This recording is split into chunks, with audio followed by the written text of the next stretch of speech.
আমরা কোনো না কোনোভাবে অঘোষিত অনুল্লেখিতভাবেও কি করে যেন ওনার অনুরাগী হয়ে পড়ি। আর এই যে ছাত্রীটি, তার ছোটবেলার কথাটা বলি। আমাদের দু এক কথা, মানে বেশি সময় তো নেবার নয়, বেশি কথাও আমার নেই।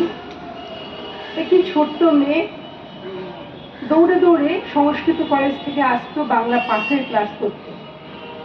10টার সময় ক্লাসটা থাকতো, পাসের ক্লাসটা।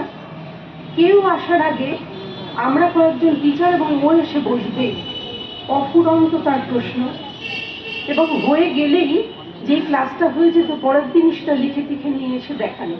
সেটা ওর চাই, ম্যাডাম হয়েছে তো দেখুন তো ঠিক আছে। সেই মেয়ে আস্তে আস্তে বড় হলো এবং দেখলাম ওর যে দেখাটা সেটা আস্তে আস্তে দৃষ্টি হয়ে উঠল। ওর যে ক্লাস করে শোনাটা সেটা কিরম অদ্ভুতভাবে শ্রুতি হয়ে উঠল। ওর মনে কোনো স্মৃতিটা সেটা আশ্চর্য অনুভব হয়ে উঠল। এই হয়ে ওঠাটা আমার কাছে ধর্ম। ধর্ম প্র্যাকটিক্যালি ধারণ করা, সে তো ধারণ করে।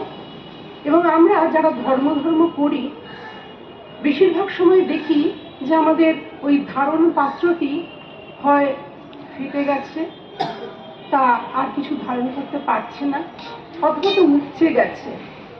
প্রচারের অহমিকায়, নিজেকে প্রকাশের তাড়নায় কোথায় গিয়ে যেন আমরা বড্ড বেশি ভীষণভাবে অতিরঞ্জিত হয়ে পড়ছি। এই বিদ্যা বংশে আজকে আসতে পেরে আমার মনে হচ্ছে যে সত্যি করে এর আগে কখনো আমার আশা হয়নি। ও বারবারই বলেছিল, কোথাও গিয়ে ওই বইগুলোর প্রকাশ আমার কাছে বড় কথা না।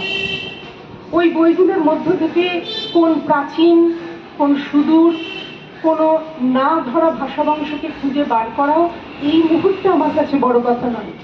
আমার কাছে সবচেয়ে গুরুত্বপূর্ণ ওই ছোট্ট মেয়েটি এই বিকশিত হয়ে ওঠা। এই বিকশিত হয়ে ওঠার নাম ধর্ম। আমরা প্রকৃতপক্ষে এইভাবেই আমাদের বিদ্যা বংশকে যেন ভবিতব্যের দিকে এগিয়ে নিয়ে যেতে পারি। আজকে আমার এইটুকুই বলবার।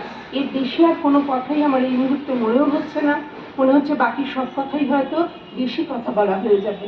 নমস্কার সবাইকে, ধন্যবাদ।